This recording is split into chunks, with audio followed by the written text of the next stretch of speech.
নমস্কাৰ, আজি আমাৰ সৈতে আছে ভাৰতীয় কৃষি গৱেষণা প্ৰতিষ্ঠান গেৰুৱাত থকা আঞ্চলিক কৃষি গৱেষণা কেন্দ্ৰৰ মুৰব্বী ডক্টৰ কাঞ্চন শইকীয়া।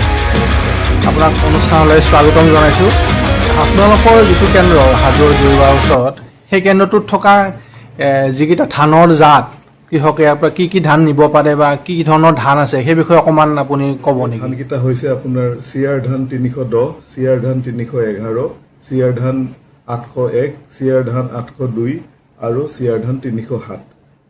নমস্কাৰ, মই অৰূপ চান্দিল। মোৰ ইউটিউব চেনেল অৰূপছ নৰ্থ ষ্টৰিজলৈ আপোনালোকক স্বাগতম জনাইছোঁ। অসমৰ কৃষকসকলৰ কাৰণে কেনেকুৱা জাতৰ ধান আমাৰ বেছি উপযোগী? দীৰ্ঘদিনীয়া জাত নে কমদিনীয়া জাত নে মধ্যম যিটো দিন তেনেকুৱা জাত বেছি উপযোগী? যিহেতু ক্ৰপিং ইণ্টেনচিটি কথা এটা আছে, আমি সাধাৰণতে এটা খেতিয়ে কৰোঁ। এই এটা খেতি কৰিলে আমাৰ যিখিনি আমাৰ পপুলেশ্যন বাঢ়ি গৈছে সকলোকে খুৱাবৰ কাৰণে অসুবিধা হ'ব। সেইকাৰণে আমি দুটা খেতি বা তাতকৈ বেছি খেতি কৰিবৰ কাৰণে কৰিব লাগে। আমাৰ যিহেতু অসম ৰাজ্যখনত ধানেই প্ৰধান খেতি, চমুদিনীয়া জাতবিলাক কৰিব যাওঁ তেতিয়াহ'লে আমি আমাৰ মাটিডৰা পিছৰ ফাললৈ মুকলি হৈ পৰিব, বেলেগ এডৰা খেতি কৰিব। ধুনীয়া জাতসমূহ বেছিকৈ কৰা উচিত। ইয়াৰ উপৰিও আমাৰ যিবিলাক থলুৱা জাত আছে এইবিলাকো আমি পাহৰি গ'লে নহ'ব। তেওঁলোকৰ ওপৰতো আমি গুৰুত্ব প্ৰদান কৰি তেওঁলোককো সমানে আগবঢ়াই লৈ যাব লাগিব। যিহেতু আমাৰ থলুৱা জাতৰ প্ৰজাতিবিলাক সাধাৰণতে দীৰ্ঘদিনীয়া হয়। আমাৰ জহা ধান বা এনেকুৱা ধৰণৰ জাতবিলাক আপোনাৰ 150-ৰ পৰা 160 দিনীয়া হয়। এই ক্ষেত্ৰত আমি এইবিলাকো কৰি যাব লাগিব। আমি এতিয়া দেখা পাইছোঁ যে আমাৰ এই অঞ্চলবিলাকত বৰষুণৰ পৰিমাণটো অলপ ফ্লাকচুৱেট হোৱা দেখা পাইছোঁ।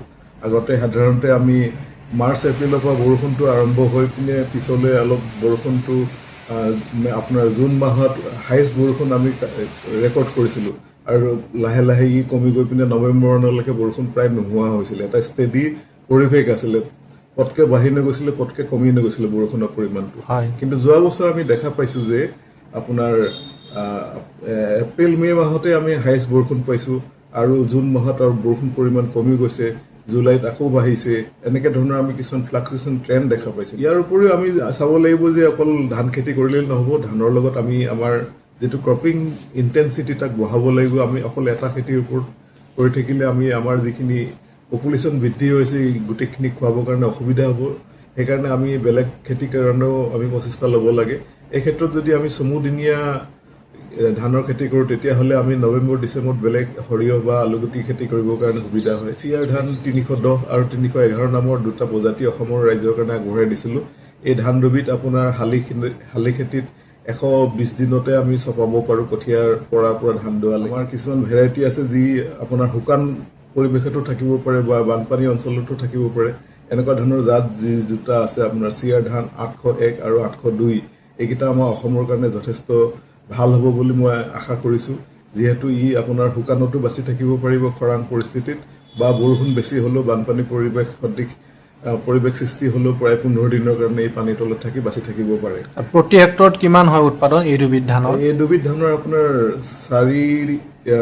4.5 টনৰ পৰা 5 টনলৈকে আমি ৰেকৰ্ড ইয়াতে পাইছোঁ আপোনাৰ চিয়াৰ ধান 801 আৰু 802 কাৰণে প্ৰতি হেক্টৰত। আৰু ইয়াৰ দীৰ্ঘতাটো হ'ল প্ৰায় 140 দিনীয়া ধানৰ জাত হয় এইকেইটা। আৰু এইকেইটা জাত আমাৰ অসমৰ চৰকাৰে অসমত অনুমোদিত কৰি ৰাখিছে এই খেতিৰ কাৰণে।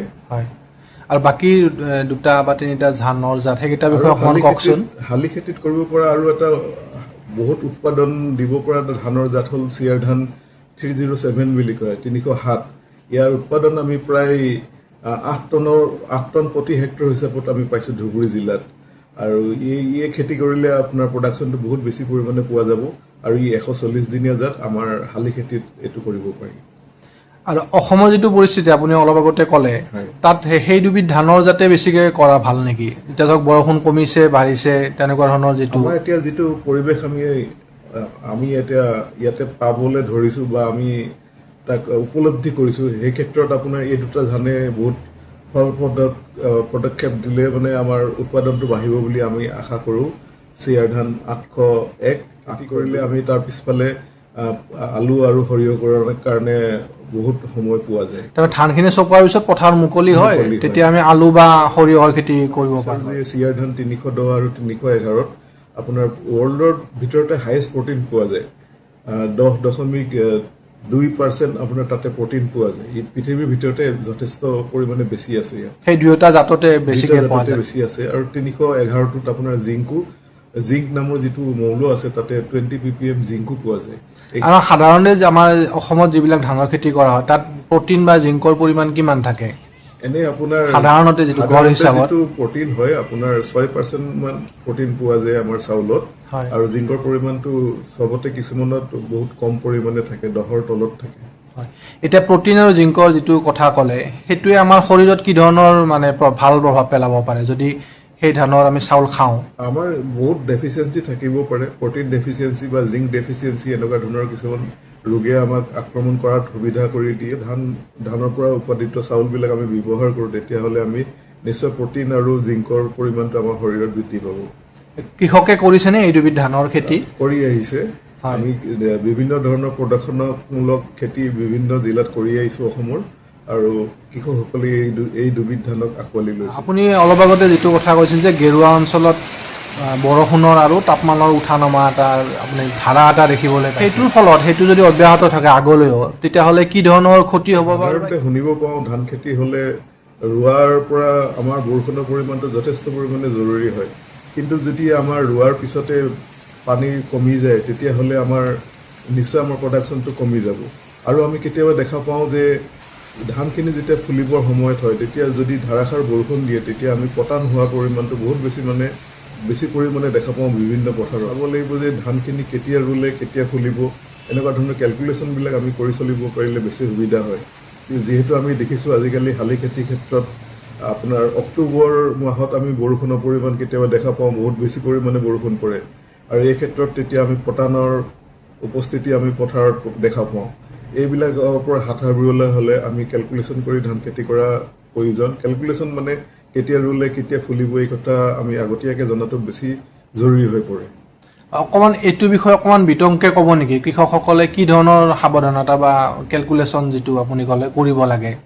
ধৰক এতিয়া বৰষুণ বাঢ়িছে বা বৰষুণ কমিছে, উষ্ণতা বাঢ়িছে, ধান ৰোৱাৰ ক্ষেত্ৰত আপুনি যিটো কথা ক'লে সেইটো অকণমান বহলভাৱে ক'ব নেকি?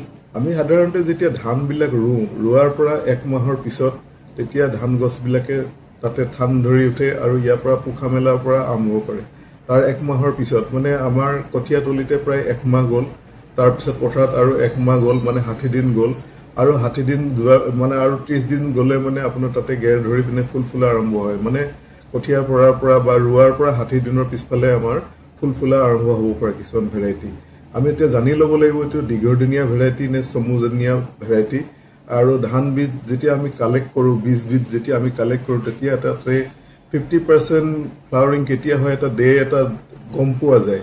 তাতে লিখা থাকে যে ইমান দিনত এই 50% ফ্লাৱাৰিং হ'ব, ইমানখিনি ধান ইমানত ফুলি যাবগৈ। তেতিয়া সেই ডেটটো আমি কেলকুলেট কৰি আমি কোইনচাইড যাতে বৰষুণৰ ওপৰত নহয় তেনেকুৱা ধৰণৰ আমি চাই ল'ব লাগিব। সাধাৰণতে অক্টোবৰ বা এনেকুৱা ধৰণৰ ফুলা ধানবিলাকৰ ক্ষেত্ৰত আমি পতান হোৱাৰ পৰিমাণটো বেছি পৰিমাণে দেখা। আপুনি অলপ আগতে কৈছে যে জুলাই মাহত বৰষুণ যোৱা বছৰ কমি গৈছিল। হয়। গতিকে তেনেকুৱা অৱস্থাত কৃষকসকলে কি ধৰণৰ কাম কৰিলে উপকৃত হ'ব বুলি ভাবে? পানী সংৰক্ষণৰ কথাটোত বৰ বিশেষ গুৰুত্ব নিদিয়া যেন আমি কৰিব লাগে যে ধাননি পথাৰবিলাকৰ যিবিলাক দ অংশ থাকে এটা মূৰত আমি কিছুমান খাল বা এনেকুৱা ধৰণৰ খান্দি পিনে পানীৰ অলপ তাত সংৰক্ষণ কৰাৰ ব্যৱস্থা কৰিব লাগে। তেতিয়া আমি আমাৰ পৰিস্থিতি যেতিয়া খৰাং সদৃশ পৰিস্থিতিৰ সৃষ্টি হয় তেতিয়া সেই পানীবিলাক ব্যৱহাৰ কৰি আমাৰ খেতিটো আমাৰ কৃষকসকলে ধানৰ যিটো বীজ সেই বীজটো কি ধৰণে সংৰক্ষণ কৰা উচিত বুলি ভাবে? যিখিনি ধান গছ আমি ৰোৱাৰ সময়ত প্ৰথমতে এডাল কঠীয়া এডাল কঠীয়াৰ পৰা তাৰপৰা ঠাল ঠেঙুলি মেলি পিনে এটা কোচা হৈ পিনে পৰেগৈ। আৰু আমাৰ আগৰ দিনত কৰিছিলে কি যিটো ধানৰ থোকত মানে প্ৰডাকশ্যনটো বেছি হয় তাৰ পৰা আমি বিধান ৰাখিছিলোঁ, কিন্তু সেইটো কৰিব যাওঁতে হয় কি ধানত আমি 2 প্ৰকাৰৰ ধান তাত পাওঁ, মাক গছৰ ধান আৰু জীয়েক গছৰ ধান। তাৰ ফলত হয় কি লাহে লাহে ধানৰ পৰা আমি বীজতৰীয়া ধান পোৱা আৰম্ভ কৰিব ধৰিলোঁ। লাগে কি আমি যিজোপা ধান প্ৰথম ৰুইছিলোঁ ৰোৱাৰ লগে লগে তাৰ পৰা যিডাল প্ৰথম ওলাব সেইডালক মাক গছ বুলি কয়, আৰু তাৰ ওচৰত যিখিনি থাকিব সেইখিনিক জীয়েক গছ বুলি কয়, ঠাল ঠেঙুলিৰ পৰা যিখিনি ওলাব।